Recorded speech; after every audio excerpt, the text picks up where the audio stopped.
It's hard to imagine a gaming landscape without Microsoft and the Xbox. Video games have always been a constantly changing market. Sega, Atari, Panasonic, Philips, Commodore, Nintendo, and countless others have tried their hand at making home consoles or computers to squeeze into this ever-expanding industry. Many of them would eventually go out of business or seek other ventures, like dental equipment. And as you scroll through the list of home gaming consoles, you'll notice that every generation has gotten progressively smaller, narrowed down to the big three. As the Ouya demonstrated, breaking in to stand shoulder to shoulder amongst these giants appears damn near impossible, and even the Google Stadia seems to be a total flop, with support for the platform quickly dying. There's a reason why the tremendous trio are still alive and relevant in an industry where countless others have failed.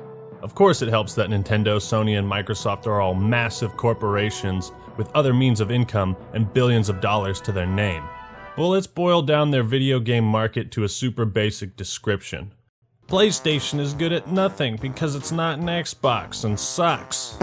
On the real, Sony has always focused on great single-player experiences. The PlayStation excels at graphics, immersion, and storytelling, with games like Uncharted, Last of Us, and God of War being some of the biggest hits. Nintendo has and always will have the consoles you go to for pure fun. Bit more family-friendly, cartoony, and casual, but there's a huge hardcore audience with its long-running franchises. Mario, Zelda, Donkey Kong, Smash Bros, and more. Nintendo is best at making games you want to play with your friends. And then there's Microsoft's Xbox, which has well, it's known for doing things in a way that, it's got a lot of fun. Wait, what is the Xbox all about? No, seriously, I've forgotten. I've been an Xbox fanboy playing these consoles for like 17 years, and at this point, I can't tell you what the Xbox One specializes in. And it was this realization that led me to make this video, because I couldn't see what was special about Microsoft and the Xbox anymore. It was there before.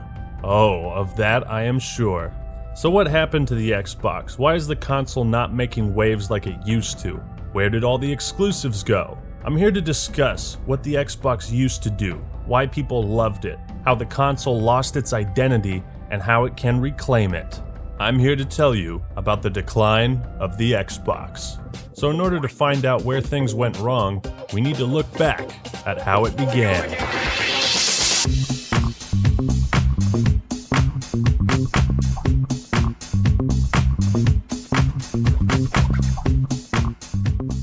January 3rd, 2001, Bill Gates unveils the original Xbox at the CES trade show in Las Vegas alongside The Rock, a dynamic duo of brains and brawn. It was scripted but cool nonetheless. But today isn't about me, Rock. It's about the future of video games. Bill Gates, you never cease to amaze The Rock. Keep this moment in mind because it set a precedent of what the Xbox was at its core. Cool. But Bill Gates also showed us that this would be the console with the best hardware, more powerful than its contemporaries, and would open up doors for developers to create top-of-the-line video games. November 15th, 2001, the Xbox launches. And you remember that company Microsoft acquired back in 2000? What was their name again? Bungie. Yeah, they were working on a little project you might have heard of, Halo Combat Evolved. In a flash, the Xbox cemented its place alongside Nintendo and Sony as a worthy competitor. A game that sparked such fierce competition it coined the term Halo Killer. The gaming landscape was blown away, forever changed with this landmark title that would open the door for console FPS games to become mainstream. Microsoft and Bungie revolutionized first-person shooters. But Microsoft didn't stop there, and the Xbox was more than just Halo. The lineup of exclusive games in the coming years was incredible and diverse. The Xbox was ticking every single box for genre and style. Snowboarding game, Racing, flying, boating, action-adventure, RPG, first-person shooter, party game, 4-player co-op third-person shooter. Isn't it crazy that Xbox had exclusive rights to Knights of the Old Republic, Republic Commando, Morrowind, Halo, Fable? I mean, they were building a foundation of great franchises and exclusive deals that would ideally become staples for the next generation and the generation after that. Not to mention, bam, Xbox Live, which completely revolutionized online gaming as we knew it, creating a single identity across all games via Gamertag, introducing a friends list, party chat, downloadable content. This was Microsoft and the Xbox at its most creative and competitive, and it was so cool. Flash forward, November 22nd, 2005. The Xbox 360 comes out, and it is cheap as hell. But goddammit, the Red Ring of Death claims the lives of many consoles. The 360 was sleek and stylish, and further improved online gaming with advancements to Xbox Live, the addition of achievements, an indie arcade. The 360 also had some dope exclusives. Gears of War, Halo 3, Reach, and some games like Oblivion were timed exclusives, showing that Microsoft had an interest in giving their fans the games they wanted before any other platform. Although it had more flaws than the original console, the 360 outshined the PS3 in every way. Microsoft also made deals to get games ported to the 360 that were initially planned as PS3 exclusives. That's right, back then, Microsoft was literally taking away the best thing that PlayStation has to offer now. You see, Microsoft had made it a point to appeal to gamers with Xbox Live, a broad catalog of exclusive games. You know, games that made people who didn't own the console jealous. There were games that you could play with your friends and incentivized you to buy more controllers. Especially with the original console, there was this drive to create new and unique experiences that couldn't be found anywhere else. The 360 came out strong and first, and it was the perfect platform for hardcore gamers. Simply put, these were the glory days of the Xbox. Unfortunately, things would take a very dark, twisted turn.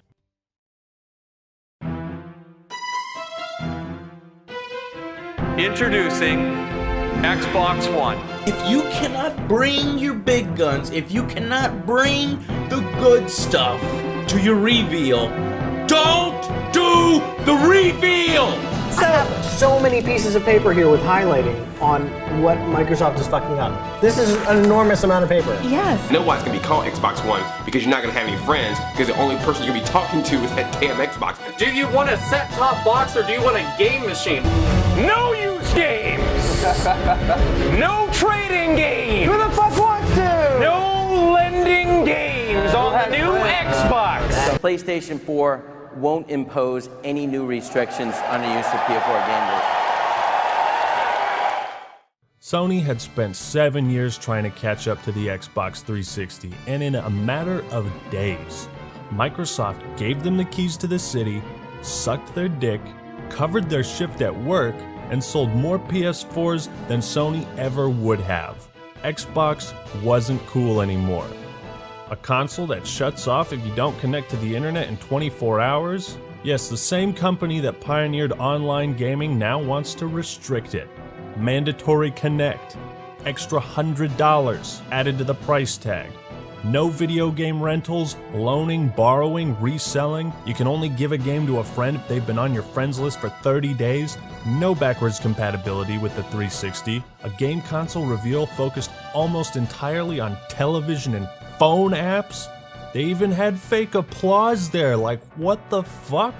It is such a quiet thing to fall, but far more terrible is to admit it. Don Matrick and the other executives would double down on these horrible business practices. Suddenly, it felt like Microsoft was against us, stoking the flames at every possible turn. We have a product for people that can't connect to the internet. It's called the Xbox 360. So stick with 360, that's your message if you don't, like it? If you have zero access to the internet, that is an offline device. Man, that shit still pisses me off to this day. Revealing restrictive anti-consumer features and then insulting their fan base when they were criticized for it. The unveiling and launch of the Xbox One was a complete and utter disaster. You could spend an eternity trying to figure out how one of the biggest tech companies in the world could mastermind such a colossal fuck-up. It felt like we were being punished for being loyal consumers. In fact, the only reason I bought an Xbox One in the first place was for Master Chief Collection. The one thing that drew me to the console turned out to be a broken-ass game that wouldn't be fixed and playable until 3 to 4 years later. Don Matrick would step down just 2 months after the reveal, and this is what the Xbox became: a laughingstock, a sorry-ass platform with nothing special or unique to offer, and it's only in these last few years that Phil Spencer and the Xbox teams have managed to dig this console out of the grave and give it some life again. Microsoft would reverse all these shitty decisions, but the damage was done. PS4 had claimed lordship over the console market. That, in a nutshell, is the story of the Xbox. But here's the thing. Despite being under what I believe to be the right mindset, leadership, and principles, the PS4 is still killing it. And Nintendo licked their Wii U wounds with the Switch and have made a surprising comeback. The game industry ebbs and flows, but it feels like it's been way too long since the Xbox was on top. Will it ever be again? What happened to their sense of business and creativity that made their other consoles so successful and beloved? Well, let's take a look. The exclusives. The decline of the Xbox is so simple to see. It's about the games. Who would have thought? Watch TV. It's TV. TV and TV remote. TV experience. And that's kind of the point of exclusives, to spark competition. Give your fans and consumers a sense of pride for sticking with your product. For instance, OG Xbox vs PS2, we had 4 controller ports and you got 2. Just an example. But you want to be known as the only place where you can play X or do Y. That's good for business. But Microsoft hasn't been putting that much effort into this area. Gears of War 5, Halo 5, MCC, Ori and the Blind Forest, Forza, Rare Replay. That's more or less what you've got as far as exclusives. Realistically, a ton of the damage could have been repaired if Halo 4 was a launch title for the Xbox One, because the launch lineup was awful. But hey look, years later we ported the most god-awful version of PUBG. Buy an Xbox One now. Only $4.99. Yeah, no, you're not doing yourself any favors if this is the best thing you have to offer. It's pretty funny, if you look at the Xbox One X webpage, it says, Play 4K exclusives. The biggest blockbusters play better on Xbox One. Is that it? Is that what $500 will get you? Halo is supposed to be the killer app, but Master Chief Collection didn't work at launch and Halo 5 was very polarizing. The Xbox One has the most inconsequential lineup of exclusives I've ever seen. Flagship franchises have underperformed compared to previous entries, and most new IPs aren't blockbuster hits. In fact, most of them have even been ported to PC. We'll talk about that later. But look back at the OG Xbox and all the dope-ass creative exclusive titles are all a part of what made that console so appealing. But that appeal has been lost with the Xbox One. It's not even that Microsoft doesn't have the studio's resources or money to invest in big exclusive projects. They own a lot of studios, they just don't use them. Rareware is a classic case of Microsoft underutilizing a studio they acquired. The same people behind masterpieces such as Banjo-Kazooie, Banjo-Tooie, Donkey Kong 64, Perfect Dark, GoldenEye, Killer Instinct were relegated to fucking Kinect games. Now again, let's look back. What happened to Fable, or Conker, Oddworld, and more? Microsoft is not using their old successful IPs, and when they do, the games don't do as well. They've sat on Halo Infinite for 5 years and we still have no gameplay, barely anything to get us excited with how long we've been waiting. With this console generation wrapping up, the Xbox team will have to bide their time and come out guns a-blazing with the Xbox Series X. But there's one game in particular that epitomizes the cool appeal of the original Xbox: Jet Set Radio Future. But there isn't anything like that for the One. It's like there's been this loss of innovation and drive that made their past consoles so magical. They seem to be entirely focused on user experience, yet at the core, Consoles are about the amount of outstanding games and exclusives. Companies like Nintendo have covered their biggest weaknesses, third-party support, by porting Red Dead Redemption, Skyrim, Doom, and more to the Switch, making those games portable. Sony's online multiplayer is just as prominent as Xbox. The Xbox One just has too many weaknesses. Hell, the GameCube, N64, PS3, even consoles that aren't considered to be super successful had a great library. Some all-time classics can only be found on these older consoles. Just like how Sony flipped the script on how to share games against Microsoft, when Sony announced they were going to start charging money for PlayStation Plus, that was the moment that Microsoft should have said, "Fuck it!" and made Xbox Live Gold completely free. Can you imagine how baffled Sony would be? How their teams and studios would react?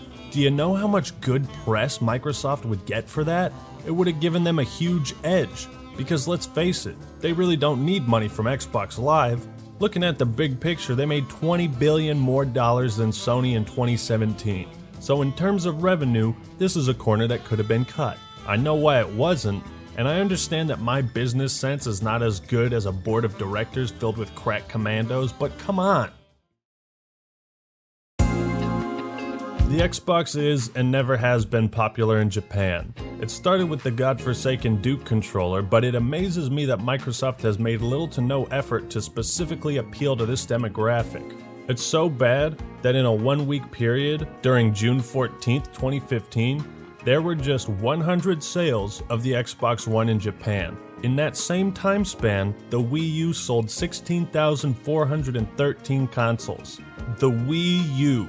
Maybe they think Nintendo and Sony have their monopolies there and it's not worth investing in, but it's such a huge market for gaming.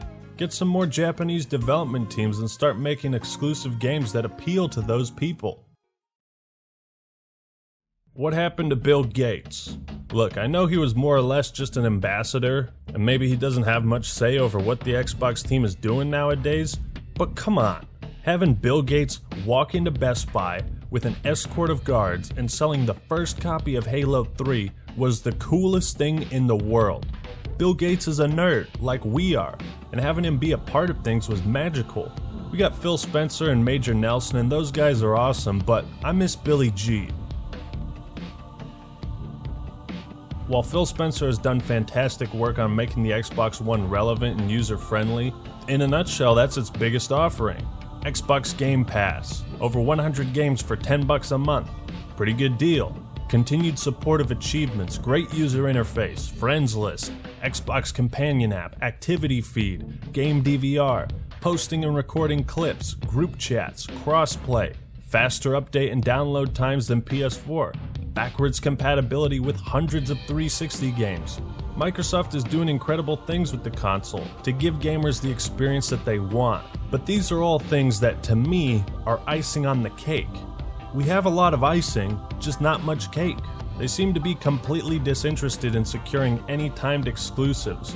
So for big-ass products like Modern Warfare that are on multiple consoles, most times the best experience is found on PS4. Not to mention that the original Xbox appealed to 4-player games, and maybe I'm just old school, but I want some kick-ass titles to play with friends. I've still got those, you know. In addition, Microsoft is also a software company, a very successful one. And so this generation, they've ported a ton of games and exclusives to the PC, including MCC. But even then, they are unable to retain a huge player base with these PC titles. It just looks like everything is being mismanaged. They seem to be bridging the gap between Xbox and PC, which is good because more people can play these titles, and bad because it gives players fewer reasons to get an Xbox One. Get the Xbox One for the graphics with a super duper processor with 6 Google billion gigablorts of RAM. Play games in 12K resolution with 7,000 frames per second. The Xbox One reveal and COD Ghosts really spoke to the lack of insight on what gamers care about. Ooh, dog models, fish moving out of the way? Nobody cared. Yet Microsoft is still constantly bragging about how powerful their consoles are. Xbox One X enhanced games. Feel the true power of gaming with this revolutionary new console. Enjoy slightly better graphics and faster load times, only $500. I don't care much about the console's capabilities. I care about how they are used. What has now become possible with this new hardware? Why is it worth upgrading? As a consumer, I don't see many reasons to. And this aspect seems to be reoccurring with the Xbox Series X, which again, in the promotional material, is all about power. What it all comes down to is a lack of focus and emphasis on the things that gamers care about. Features in games that give your consumers a sense of pride, a loss of identity and drive. It goes to show that one bad press conference, one misguided goal, can truly undo all the goodwill a company has built up over 11 years. They are still recovering from that, but some wounds never fully heal. The Xbox One came out the gate as a laughingstock. They've had time to recover, but meanwhile Nintendo and Sony are destroying the competition, and in the mainstream view, the Xbox One has the least to offer of all gaming platforms. And the things that used to make it special, that used to make it cool, don't seem to be priorities to Microsoft. No doubt, I believe Phil Spencer, the Xbox team, and Microsoft are capable of retaking their throne as king of consoles, but I'm skeptical if they understand what they're doing wrong and what they could be doing better. And that is how the Xbox has declined.